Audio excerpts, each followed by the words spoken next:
Buenas, ¿qué tal? ¿Cómo andan? Bienvenidos, bienvenidas.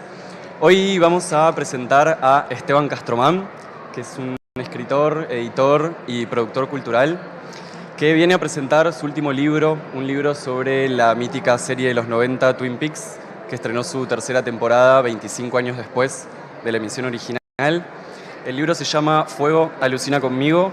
Y te quería preguntar, primero, bienvenido, muchas gracias, Gracias por estar acá. Y gracias a todos por estar acá. Y bueno, Te quería preguntar más que nada, primero, ¿por qué elegiste a Twin Peaks como tema de este libro?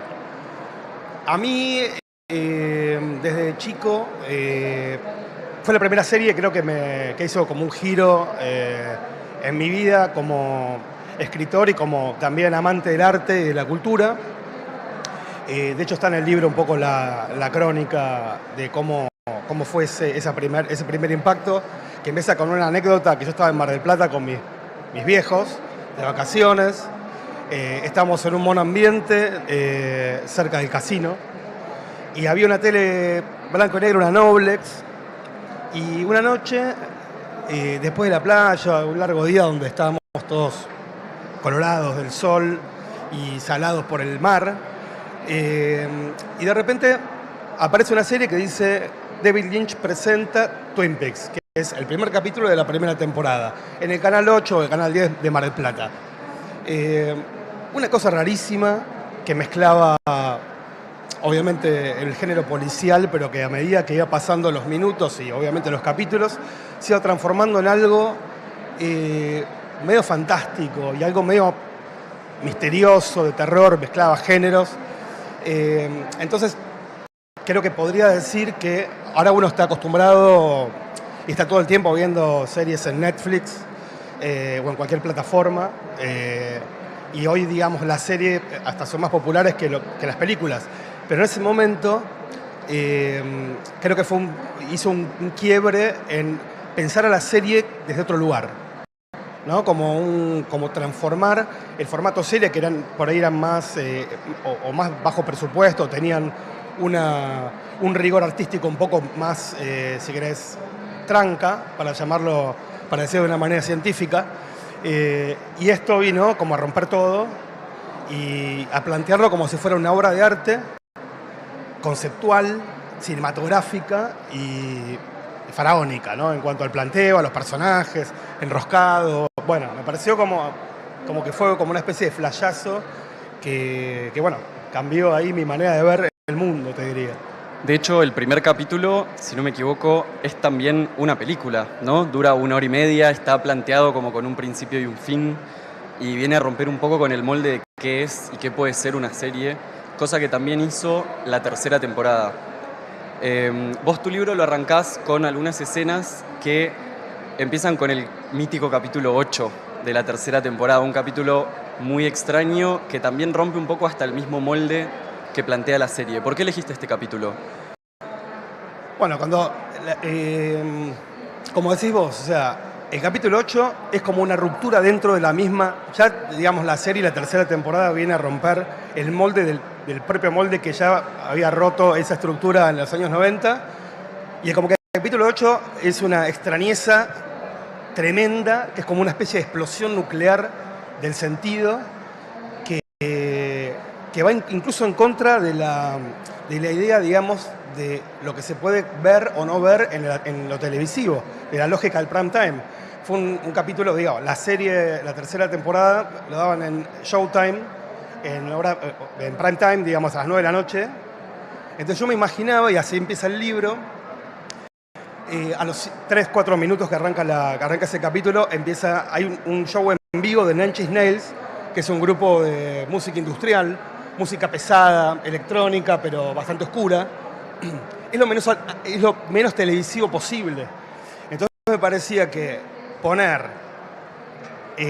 las familias comiendo en Estados Unidos y que aparezca esa canción de Nine Inch Nails ahí estallando desde las pantallas, me parecía como ¡wow! Y ahí, bueno, lo que hice fue como recrear desde la ficción también, con un estilo un poco lynchiano, recuperando un poco también la estructura en homenaje a lo que hace el director. Y bueno, planteé 3 o 4 situaciones de diferentes lugares y momentos, en ese mismo momento donde empieza a tocar Nine Inch Nails. Y este capítulo 8, que arranca de esta manera ahí tan explosiva y tan rockera, por llamarlo de alguna manera, después se va al carajo, perdón por la expresión, pero después es una especie de 40-50 minutos de videoarte experimental, medio noise, y que uno diría, pero esto es una cosa que no tiene ningún sentido con la trama. Y lo maravilloso que tiene Twin Peaks en todos los 17 capítulos que dura, los 18 en realidad, porque el último es doble, es que todo tiene coherencia desde la incoherencia o desde la idea mea surreal y lynchiana. Que supera la trama, ¿no? Que supera la trama, claro, como que hay una trama, pero a su vez también hay una trama dentro de tramas. Y me parece que lo interesante y lo rico también del planteo de la propuesta de Twin Peaks, sobre todo de la tercera temporada, es que podría ser como una metáfora de cómo funciona para mí el arte, el sentido y las cosas, que en realidad no son tan lineales. Uno a veces piensa que la realidad es, para ir de A a B, es un recorrido como si fuera una línea recta. Y en realidad la vida, la mente, el cuerpo y todas las cosas que nos rodean tienen un montón de vericuetos y cosas que no tienen sentido incluso, y cosas que no cierran, y cosas que se relacionan de una manera bastante particular o ominosa, que es un término vinculado con la pesadilla y con los sueños. Y bueno, y me parece que plantea un poco todo eso. Digo, es como una estructura media, es como un relato tan descabellado en cuanto a formato, a la narrativa y a cómo lo cuenta y a cómo está filmado y los actores que aparecen y las actrices que aparecen y mueren en un momento, como siempre estuviera rompiendo los moldes de lo que debería ser el cine, las series y uno mismo como sujeto televidente en el siglo XXI. Algo que me llamó la atención de tu libro es que, a diferencia de muchas otras producciones que se hicieron a raíz de Twin Peaks, es que no intentás explicar nada, ni la trama, ni los misterios. ¿A qué se debe esto? Bueno, primero porque el cine de Lynch en general, yo me acuerdo cuando había salido Carretera Perdida o Mulholland Drive, que también en el año 2001 había salido Mulholland Drive, y veía muchas blogs en aquella época que trataban de analizar desde el psicoanálisis y desde un montón de lugares qué quiso decir el director. Y hay algo que a veces pasa en el arte y en la cultura, que es ¿qué quiso decir? Y la verdad, amigas y amigos, lo que quiso decir no importa.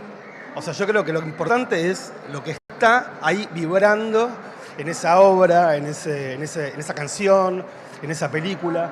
Es la obra en sí y que en definitiva es, la pregunta lo daría vuelta como un espejo, que sería, ¿qué te produjo a vos haber visto tal película o haber escuchado tal canción? Es un poco el efecto más de la resonancia más que genera en el lector y a uno mismo que las intenciones de los directores. Después obviamente uno puede hacer un análisis de por qué tal cosa y tal otra, pero a mí me interesa detenerme más en la resonancia o en el efecto que provoca. Por eso el libro está un poco pensado desde qué me provocó a mí en ese momento cuando era un niño, un adolescente en realidad, y vi el primer capítulo de la primera temporada, o imaginar qué pasaba en diferentes casas, hogares de Estados Unidos, qué hubiera ocurrido con ese capítulo 8 cuando tocaba Nine Inch Nails. Es decir, imaginarme poner un poco más la atención o la cámara en la instancia de recepción, de lectura y digamos, y estar frente a la pantalla que tratar de sumergirme en la cabeza del director. Que eso mismo casi se vuelve una parte de la serie, ¿no? Como que en la tercera temporada el director anuncia todos estos personajes nuevos que tal vez no tienen nada que ver con el elenco original y estas escenas que tal vez quedan colgadas, y en tu libro un poco retomás eso. Totalmente.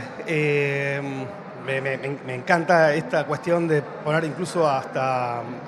Hay un capítulo que hay un sueño que es casi prácticamente todo el capítulo, que el director también es actor, es un personaje del FBI que tiene problemas auditivos, bueno, es un personaje bastante bizarro y gracioso, y de repente un día cuenta que tuvo un sueño con Mónica Bellucci.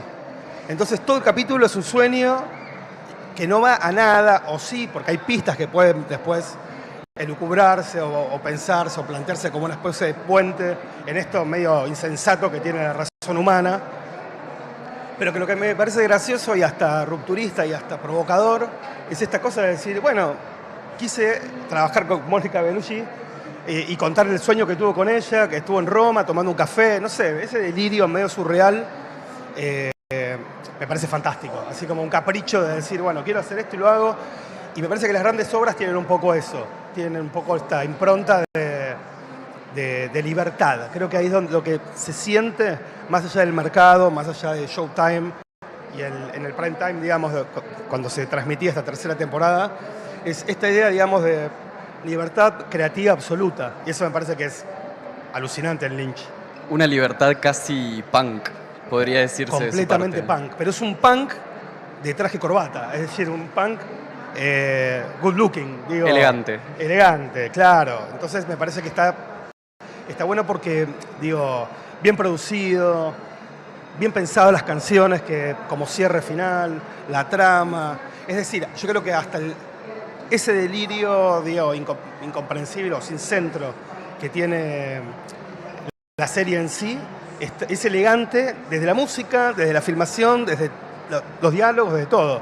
Entonces, sí, es un punk elegante. Uno podría decir, como para resumir un poquito lo que creo que es Twin Peaks, sobre todo la tercera, ¿no? Y te quería preguntar, en su momento, cuando termina la segunda temporada con ese final tan enigmático, con el agente Cooper quedando atrapado en este Black Lodge, ¿esperabas vos que 25 años después, como propone ese último capítulo, volviera la serie? No, la verdad que, o si por ahí imaginaba alguna vez o fantaseaba alguna vez el regreso de la serie, o cuando me enteré que iba a volver la serie, pensé que iba a ser completamente distinto la vuelta. El regreso, digo, por ahí, no sé, puesto el foco ahí en ese lugar donde había quedado en la segunda, y de repente es como que se va más todavía, más allá.